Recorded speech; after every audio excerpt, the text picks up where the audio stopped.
who actually does not need an introduction. Chris Kresser. He's a practitioner of integrative and functional medicine, the creator of one of the world's most respected... Pause right there. So practitioner. So I guess that just means that he went through medical school. And hopefully we all know by now that that doesn't mean jack in the diet world. So anyway, here she's saying that he's the creator of natural health sites, chriskresser.com. A health website. Appeal to popularity there? Why is this guy popular? Let's see if we can answer that one. Medical school's bad enough, but he specialized in acupuncture. Okay, let's move on. And the author of the New York Times bestseller. Whoa, well, there's another red flag. Again, bestseller, appeal to popularity, author of a book. So he wrote a book. Of course he did. Who's not writing a book? And on top of it all, the New York Times, which has had many articles in their opinion section about a vegan baby who died. Your personal paleo code. Please welcome to the stage, Chris Kresser. Thanks, Michelle. All right, so as you can see, I'm going to talk about how to win an argument with a Paleo Critic. And I'm going to give you two versions. There's a short version, and there's a long version. So here's the short version. All right. All right. I don't know what to say to that. Maybe you people have a good comment for that one. Post your comment below. I want to first say here that I was doing some videos about him just a week ago because I was reviewing that debate that he had, the debate that he lost on the Joe Rogan show with the creator of the movie Game Changers, vegan documentary. So this is a video from a year and a half, 2 years ago. Keep in mind that he is not one of those carnivore people. Those people were just too easy to critique and make fun of. Yeah, really, I debated one for the whole 2 hours. I was just trying not to laugh, trying not to insult them too much. So this guy's not on the fringe. In fact, he is pretty typical of the high-fat community. Here is the wiki page of Chris Kresser, written by other people. Acupuncturist, cholesterol denialist, thinks everyone should eat a high-fat paleo diet. Kresser advertises himself as a health detective. I remember reading that a couple weeks ago. But I see here that there's a new line here that someone put in. It says, on December 5th, 2019, Kresser revealed that he doesn't know how to read forest plots. So here we go. So paleo's exploded in popularity. Popularity, you all know this. I mean, the number of people in this room is a testament to that. That's why he's here. That's why he's on the scene. And he's doing, it seems like, from what I've seen, he's just doing the exact same old stuff. Believing the same stuff, teaching the same stuff, using the same terminologies. And discussion of it in the popular media. But as it's grown in popularity, so have the critiques, right? And every time a critique gets published, an angel gets its wings. I'll typically wake up, open my email, and see like 192 messages from people that want me to address this latest critique. Does it mean that the diet is bunk, and should we go back to being macrobiotic vegans or vegetarians or whatever? How I think people should be eating. Unfortunately, this diet does not get most of the attention. You got your low-carb dunces, and you got vegans, but they often don't tell you specifically how to eat a vegan diet. Just saying vegan just means you're not eating animal products, and that is not enough. Then you got some nuts out there. But then this guy doesn't just tell you to eat all meat. He actually tells you specifically you should eat the whole animal, and more specifically, he gets pretty specific. He also sells a lot of specific supplements. Raise your hand if you used to think saturated fat was bad for you.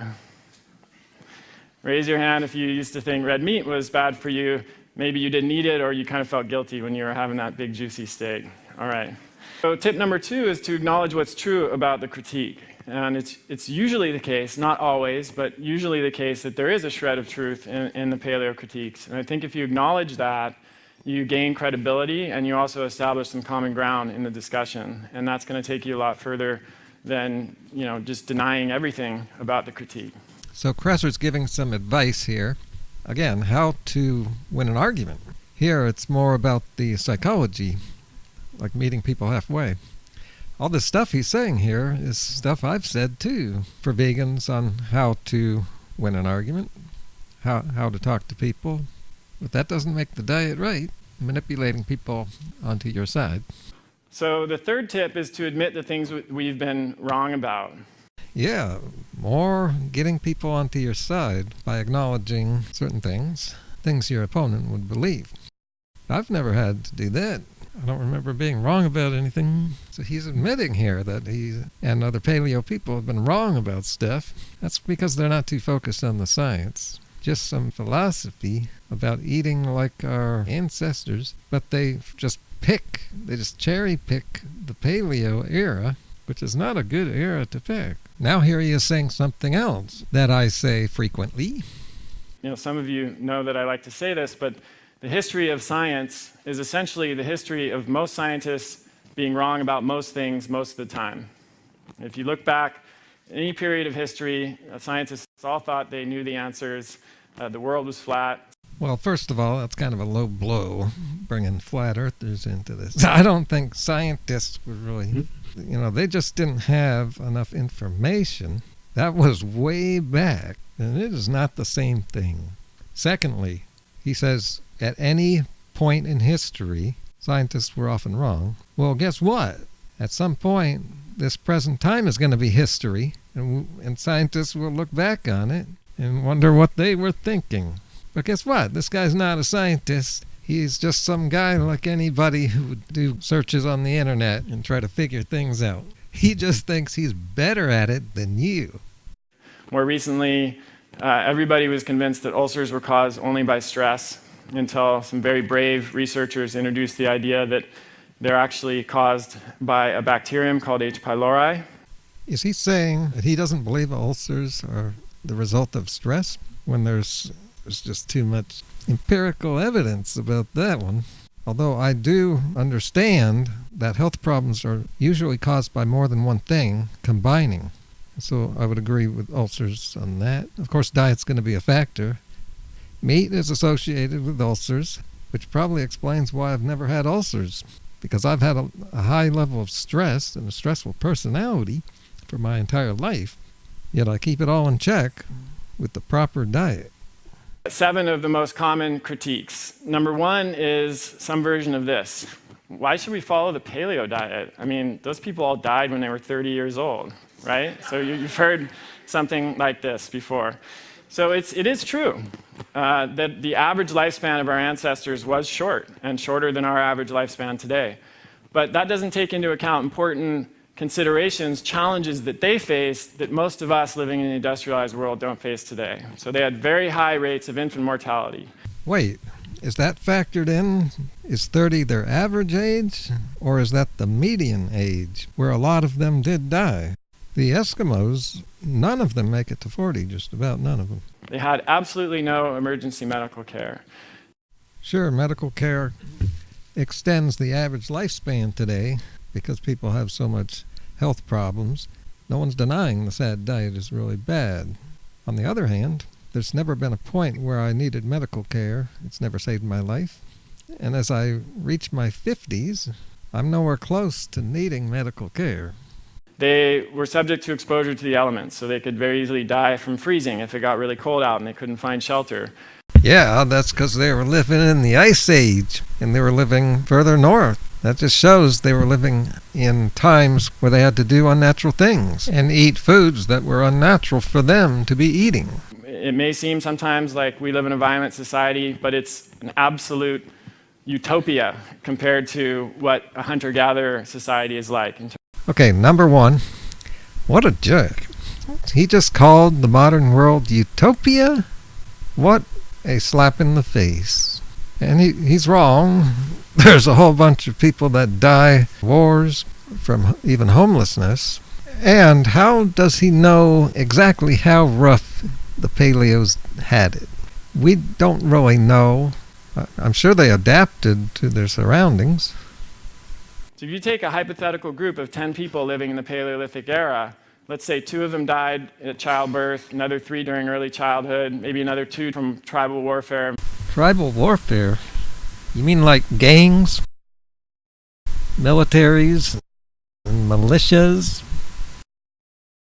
And the remaining 3 live long, healthy, vibrant lives and die, peacefully. That's a lot of assumptions there. You could not know any of those things. And people tend to have this fantasyful idea of what cavemen look like. First of all, men, they think they're all men, and they were eating a lot of meat, that they were fighting animals all the time, like dinosaurs maybe, as if they would look like this. Well, it just could be that they looked like this. Yeah, and that guy's a big meat eater. Okay, here he talks about grains, so I'll probably have something to say here. With the agricultural revolution and the beginning of domesticating cattle, because then cow's milk all of a sudden became a readily available food source. And this was important because early farmers relied heavily on grains as a staple, and this made them prone to mineral deficiencies, because grains, as we're going to find out later, are not particularly high in nutrients, and they're lacking in several crucial nutrients. That just means you shouldn't rely heavily on them. And of course you shouldn't, just like you shouldn't rely heavily on meat and minimize the fruits and vegetables. Our farming ancestors were shorter than our hunter-gatherer ancestors. They actually shrank, which suggests a deficiency of calcium and vitamin D, which are notoriously absent in grains. You get vitamin D from the sun, which, cavemen were not getting much. And talk about lack of calcium. Paleo diets can be low in calcium pretty easy. And then people will say, well, paleos are eating vegetables, leafy greens. Well, the high grain eaters could be doing the same thing, and they should have. So don't just go blaming grains. And milk, of course, as I'm sure most of you know, is rich in calcium. It's a complete protein, and it promotes growth. Overgrowth, maybe. Have you taken a close look at people, how huge they are? All those hormones in the milk. Yeah, you're not supposed to be growing when you're an adult. And this guy keeps bringing up milk. Is this guy a pro-milk person? Complete protein. In the most recent statistics, 1 in 10 people are gluten intolerant. And this number continually seems to be going up each time it's studied. And I think... How is it going up so rapidly? That's suspicious. Personally, it has something to do with changes in the gut microbiome that are making us even more sensitive to gluten. Speaking of the microbiome, meat, you probably know this by now, meat is a big enemy of the microbiome. In fact, beef causes ulcerative colitis, which is the big irony of vegetable police, maybe pretending to go on a beef diet to cure his ulcerative colitis. Maybe it just agrees with the way his microbiome is all messed up, and so he didn't get the symptoms. Oh, I've got more to say on him, man. Yeah, I've moved on from the drama, but there's more to say. That means a substantial portion of people can't tolerate gluten. And what this tells us, or it should tell us, is that yes, it's true we've evolved. Yes, it's true there are some genetic mutations which affect our tolerance of agricultural foods, which is why I think dairy products and legumes might be an acceptable addition to the diet after you've taken those foods out for a period of time and then added them back in. But it's still absolutely true that agricultural foods are far more likely to cause either allergic reaction or an intolerance reaction than paleo foods. It's simple. We've eaten paleo foods for 2 million years, and we've eaten agricultural foods for 10,000 years. Which do you think we're going to be more adapted to? Yeah, there's another challenge for me, because that makes sense. But just listen to a little more here. And this is why you don't often hear about blueberry intolerance or broccoli intolerance. And the only intolerance somebody has of broccoli is they don't like eating it, typically. I mean, there is a possibility of being allergic to it, but it's pretty rare. What he's leaving out there is this meat that humans have supposedly been eating for 1,000,000 years. Well, humans have problems with that too. Not all humans, of course. Not superhumans like Dr. Sean Baker. But there's plenty of people who have various symptoms with meat. And there's the excess protein. There's the hormones. The lack of fiber causing a slowdown of the peristaltic effect of the intestines. One of their criticisms was that there's no evidence behind the paleo diet. And Yep. so again, we try to find the grain of truth in all of these critiques. So there is a grain of truth, which is that there isn't as much, there haven't been as many randomized clinical trials on the paleo diet as there have been for the Wait, this guy thinks he can win an argument? We saw the reality the other day that he cannot win any kind of argument. He's not even winning people over here where he has the spotlight and no opponents. There are 4 very distinct lines of evidence that even on their own are quite convincing, but when you combine them together, create an extremely compelling evidence-based story for the paleo approach. Is archaeological studies. As our ancestors moved from primarily a hunter-gatherer lifestyle to primarily an agricultural lifestyle, they shrank. The average height of men decreased by 6 inches during that transition, and for women it decreased by 5 inches. So that's not an insignificant change. And while within the population... Again, this guy's trying to make the paleo diet sound good by making other things sound bad? This is not a good approach. This guy really can't say much good about the paleo diet. What is it anyway? Well, eating foods that we were eating a long time ago. Well, yeah, in general, that's a good idea. And eating more natural foods. But if you just leave out the meat, which is problematic, and you add in the tropical foods, you have yourselves a tropical paleo diet, which almost no one promotes. It's because that's, I guess, no fun. But let me tell you, it's a more fun life when you eat this way. You'll never need to go looking for some kind of change again. Trying to tweak the diet to get rid of your symptoms. You need more than a tweaking. And to wrap up this video, there was a clip that I forgot to use in my last video, which was about Tulsi Gabbard, presidential candidate. So I was thinking of putting it in here. And it just happens to work pretty well today because it turns out tonight is another Democratic presidential debate. And I think it works even better here. This is from 1984, and that was a presidential election year. Johnny Carson. And this is just so classic where he talks about the election.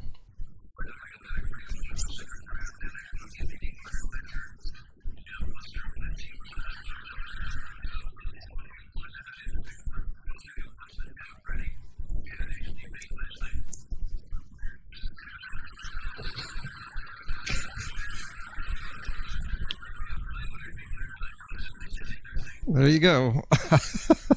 People don't watch. See, this right there is part of why we're in this big mess now, is because back in the past, people were not paying attention to politics. They were not voting. And if one good thing came out of Trump ending up president, it's that people are now paying attention and now they realize how important it is.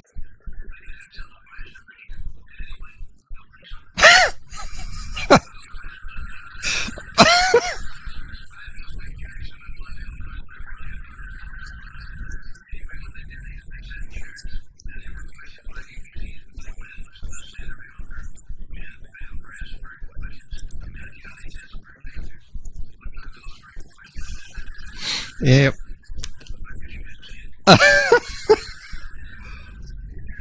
Some things never change. So anyway, thanks for watching another video till the end. You don't want to miss my endings. Rate this video thumbs up or down and all that stuff. Subscribe, turn your notifications on. Yeah, and you're going to want to check that stuff probably because you can see that YouTube has changed to the new format. And who knows how that will mess things up.